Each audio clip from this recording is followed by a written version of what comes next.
Bonjour à toutes et à tous et bienvenue dans ce nouvel épisode de Biggie Story. Ici, nous allons repartir dans un voyage au bout du monde avec une histoire d'échange culturel. C'est sur une île au large de la côte japonaise que s'est produite une rencontre inattendue.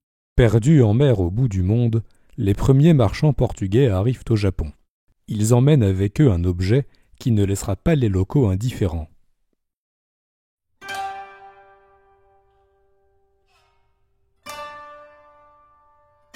Il y a maintenant plus de 60 ans que cet objet est arrivé dans notre pays. Certaines personnes aux cheveux grisonnants se souviennent encore clairement de cet événement. Cela s'explique par le fait que notre seigneur Tokitaka s'est procuré les 2 teppos auprès des barbares et qu'il a appris à s'en servir. Le premier coup qu'ils tirèrent se répercuta dans les 60 provinces de notre pays.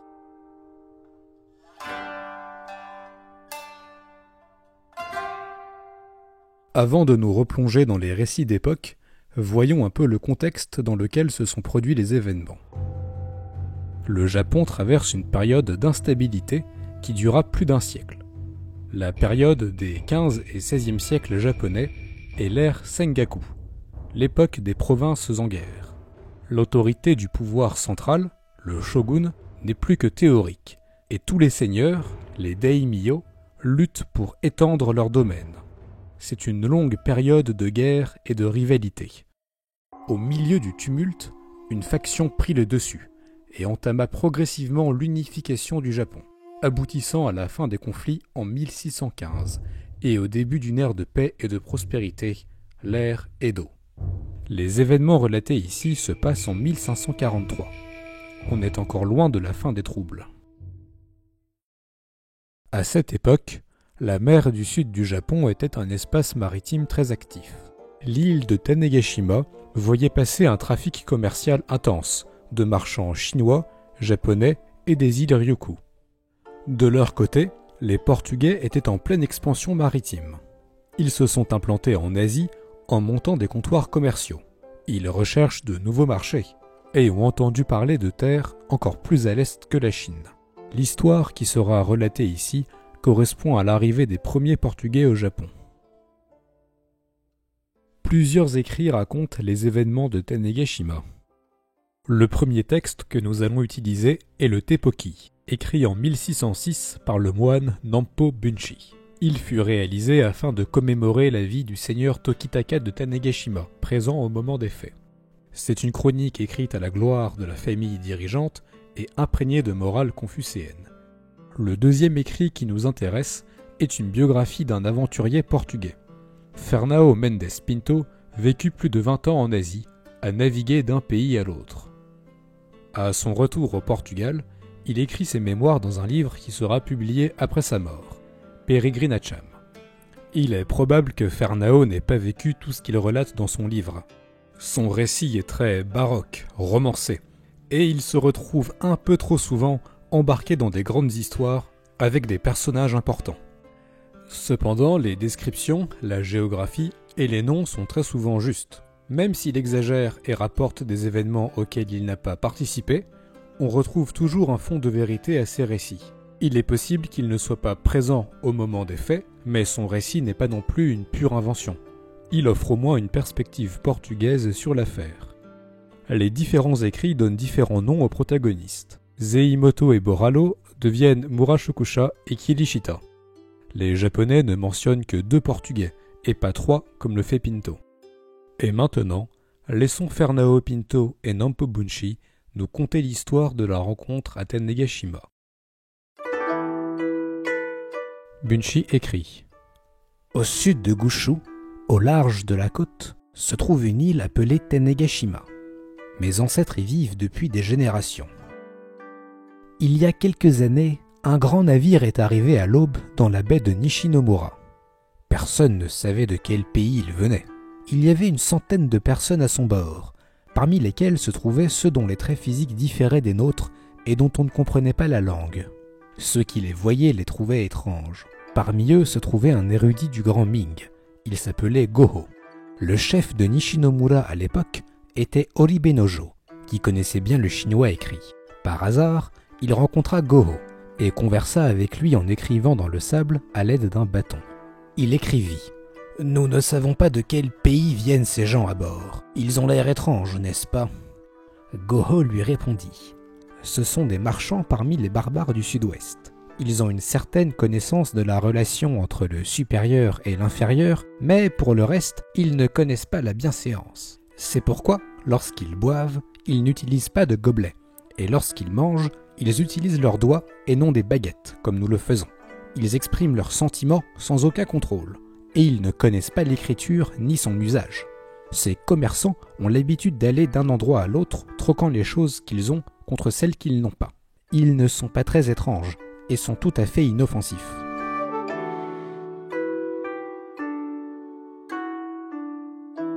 Fernão Pinto raconte sa version de l'arrivée. Il écrit « En nous rapprochant pour voir s'il y avait un signe d'entrée ou de port avec un bon ancrage, nous avons remarqué un énorme feu qui brûlait au sud, presque au niveau de l'horizon. Cela nous a amené à penser qu'il était probablement habité, et qu'il y avait peut-être des gens qui nous vendraient de l'eau, dont nous manquions. Comme nous mouillons en face de l'île par 70 brasses d'eau, 2 petits canots avec 6 hommes à bord arrivèrent à la rame de la côte. Ils s'approchèrent, et après un échange de salutations et de politesses à leur mode, ils nous demandèrent d'où venait la jonque. Nous répondîmes que nous venions de Chine, apportant des marchandises pour commercer avec eux, s'ils nous donnaient la permission. 2 heures à peine s'étaient écoulées depuis que nous avions jeté l'ancre dans cette baie de Miyajima, lorsque le Naotokim, prince de l'île de Tanegashima, accompagné de nombreux marchands et nobles, s'approcha de notre jonque chargé d'un grand nombre de coffres pleins d'argent qu'ils apportaient pour le commerce. Après que les politesses d'usage eurent été échangées de part et d'autre et qu'on lui eut donné l'assurance que l'on pouvait s'approcher sans danger, il se rangea immédiatement à côté. Dès qu'il nous vit à bord, nous les 3 Portugais, il voulut savoir quel genre de personnes nous étions, car il avait deviné à nos visages et à nos barbes que nous n'étions pas des Chinois. Une fois ces questions réglées, le Naotakim reprit ses conversations avec nous. Il nous interrogea sur beaucoup de choses, dans les moindres détails, et dans nos réponses, nous étions moins soucieux de la vérité que d'essayer de lui plaire, mais seulement quand il fallait céder de quelques petites faussetés pour ne pas défaire l'estime qu'il avait pour ce pays qui est le nôtre. La première fut de nous dire que les Chinois et les Ryoku lui avaient dit que le Portugal possédait plus de territoire et de richesses que tout l'empire de Chine, ce que nous lui avons accordé. La seconde est qu'ils l'ont également assuré que notre roi avait subjugué la plus grande partie du monde par des conquêtes maritimes, ce que nous lui avons également accordé.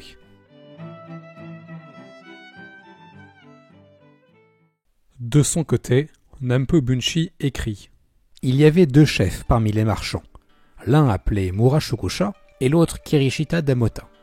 Ils avaient en leur possession un objet d'une longueur de 2 ou 3 shaku. Quant à sa forme, elle était droite à l'extérieur, avec un passage à l'intérieur, et fait d'une matière lourde.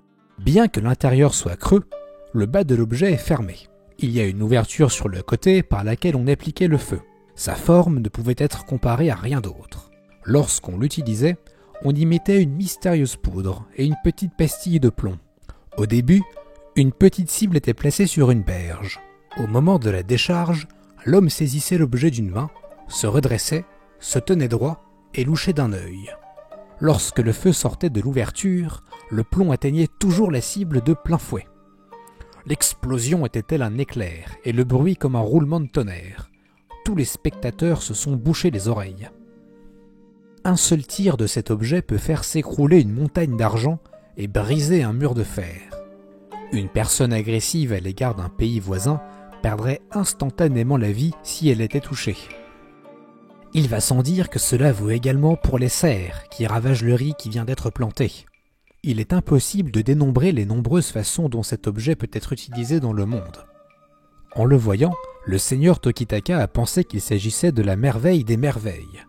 Au début, les gens ne savaient pas comment l'appeler, ni à quoi il servait exactement. Finalement, on l'appela Teppo, arme à feu. Dans son récit, Pinto dit qu'après plusieurs jours passés chez le seigneur de Tanegashima, Zeimoto part chasser avec son fusil pour s'occuper.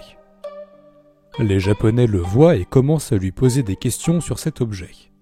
Pinto écrit et comme aucun d'entre eux ne connaissait le secret de la poudre et ne pouvait en comprendre le fonctionnement, ils l'attribuèrent à une sorte de sorcellerie. Très vite, Diogo Zeimoto se rendit compte qu'il ne pouvait pas trouver meilleure façon de rendre au Naoto Kim, ne serait-ce qu'en partie, tous les honneurs qu'il avait reçus, et que rien ne lui ferait plus plaisir que d'avoir le mousquet. Il le lui offrit donc un jour où il était revenu de la chasse avec une quantité particulièrement importante de pigeons et de colombes. Il l'accepta comme s'il s'agissait d'un cadeau inestimable, et l'assura qu'il représentait pour lui plus que toutes les richesses de la Chine.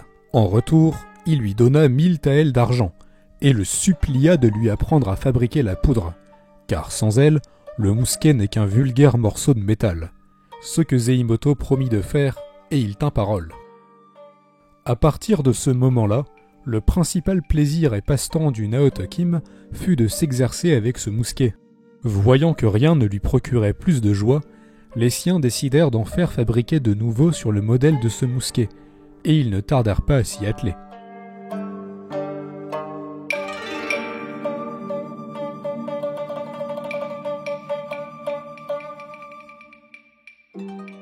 De son côté, Nampo Bunshi raconte: un jour, Tokitaka dit aux deux barbares par le biais d'une double interprétation: « Je ne pense pas en être capable, mais j'aimerais apprendre à tirer. » Les deux barbares répondirent: « Si vous voulez apprendre à tirer, nous serons ravis de vous enseigner tous les secrets de cette arme. » Tokitaka dit: « Puis-je vraiment apprendre tous ces secrets ?»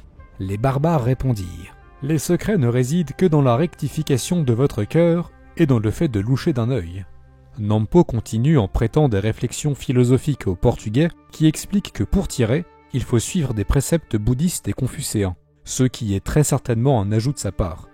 Il continue: « Pour l'essai, la poudre merveilleuse et un boulet furent introduits dans le canon. Une petite cible fut placée à 100 pas et le feu mis à l'arme. Et voilà que la cible fut touchée presque en plein centre. Les gens ont d'abord été surpris, puis ils ont pris peur. Mais à la fin, ils ont tous dit à l'unisson: « Nous aimerions apprendre. » Malgré le prix élevé, Tokitaka acheta les deux teppos aux barbares et les garda comme précieux trésors de sa maison. Quant à l'art de moudre, de tamiser et de mélanger la poudre à canon, Tokitaka la fit apprendre à son serviteur Sasakawa Koshiro.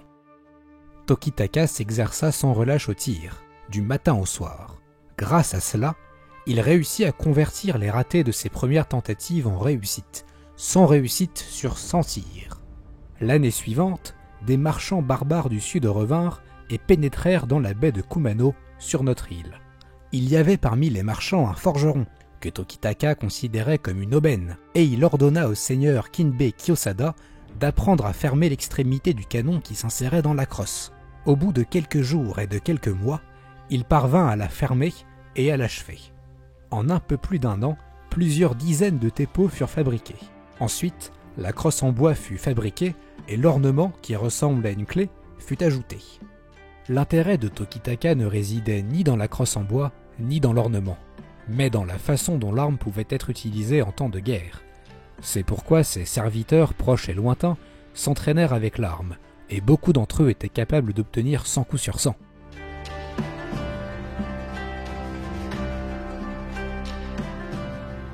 Pinto reprend. En conséquence, la curiosité et la demande insatiable pour ce mousquet se sont accrues à partir de ce moment-là, à un degré si remarquable que lorsque nous avons quitté l'île quelques 5 mois et demi plus tard, il y en avait déjà plus de 600 dans les environs.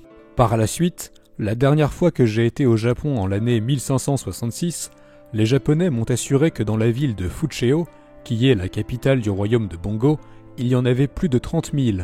Je me suis étonné, car il me paraissait incroyable qu'ils aient pu augmenter leur production à un rythme si rapide. Quelques marchands me dirent, et c'étaient des hommes nobles et respectables, qui m'assurèrent en termes que dans toutes les îles du Japon, il y avait plus de 300 000 mousquets, et que seul en 6 voyages au Ryoku, on avait transporté 25 000 pour les vendre.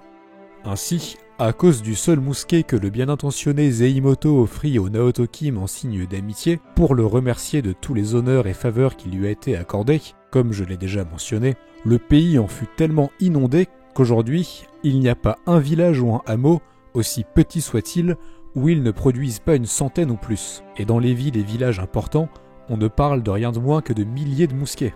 Rien qu'avec cela, il est facile de comprendre quel genre de peuple ils sont, et combien ils sont naturellement portés à l'exercice militaire, qu'ils apprécient plus qu'aucune autre nation connue à ce jour. Fin de citation. Les chiffres avancés par Pinto sont certainement exagérés, mais l'idée est bien là. Il y a eu une érosion des armes à feu après la rencontre à Tanegashima. Les historiens débattent toujours pour savoir si Tanegashima est bien le point d'origine de cette prolifération. Tanegashima pourrait ne pas être le seul point d'entrée, mais on dispose d'une description précise de l'arrivée des mousquets et une compréhension de la dissémination de cette technologie depuis cette île jusqu'au centre du Japon. En effet, Tanegashima était en relation avec la grande ville marchande de Sakai, au sud de Kyoto. Sakai était non seulement une ville marchande, mais disposait aussi d'un grand nombre de forges d'armement. Les forges de Sakai étaient renommées dans tout le pays pour la qualité de leur artisanat. Le Teppoki mentionne un marchand de Sakai de passage à Tanegashima. Il apprend à se servir du teppo et le premier teppo atteint Sakai en 1544. La même année, les forgerons de Sakai produisent leur premier teppo. Les autres grands centres de production alentour ne tardèrent pas à adopter la technologie. La première condition de la prolifération du teppo fut la capacité des forgerons japonais à s'approprier la technologie et à la reproduire en masse. Le Japon traversait aussi une ère de tumulte, et l'arrivée du teppo ne laissa pas les seigneurs en guerre indifférents. Chaque seigneur voulait munir son armée de teppo pour obtenir un avantage sur ses voisins. Mais l'unification était en marche, et le teppo a eu son rôle à jouer dans la grande histoire. Certains historiens comme Olof Lidin pensent que l'arrivée des armes à feu a été une révolution militaire qui a ouvert la voie à l'unification. Mais c'est une version un peu trop simpliste de l'histoire. D'autres historiens donnent plus de nuances. Les tactiques militaires de l'époque Sengoku reposaient sur la levée d'armées en masse et des combats en grande formation. On était loin de l'image des prouesses individuelles du samouraï héroïque. C'est là une manifestation de l'organisation d'un pouvoir de plus en plus centralisé. Les grands daimyo ne comptent plus sur la loyauté vacillante des petits chefs de guerre. C'est la capacité à produire des armes efficaces et à lever de grandes armées qui fait la différence. Et le pouvoir se concentre de plus en plus dans les mains de quelques grands seigneurs. Pour Stephen Morillo, l'arrivée du teppo a renforcé cette tendance déjà en cours. Les armes à feu fonctionnent bien dans les grandes armées de fantassins disciplinés. L'introduction du mousquet est un signe de la montée en puissance des grands daimyo, qui ont les moyens de faire produire ces armes en masse et les faire utiliser efficacement par leurs grandes armées. Les changements politiques et militaires prédatent l'adoption du teppo, mais le teppo renforce les changements en cours. Kenneth Chase pense que les unificateurs ont été les plus grands bénéficiaires de l'arrivée des armes à feu. En donnant un avantage aux chefs de guerre les plus importants, les teppos créent un effet boule de neige. Les plus grands seigneurs obtiennent un avantage sur les autres et peuvent étendre leur autorité, jusqu'à ce qu'une faction prenne le dessus et domine tout le pays. Si l'unification aurait eu lieu avec ou sans teppo, celui-ci a trouvé un contexte idéal pour son développement. Par la suite, la technologie stagnera, car la paix et l'isolation n'encouragent pas à l'innovation dans des armes de plus en plus performantes. Un transfert de technologie dépend donc du contexte politique, technique et des tendances en cours chez le receveur.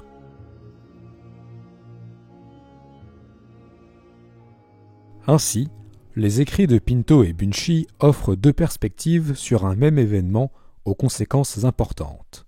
On a tout un récit détaillé de la petite histoire d'une rencontre sur une plage, de la vente d'un objet étrange et de sa prolifération.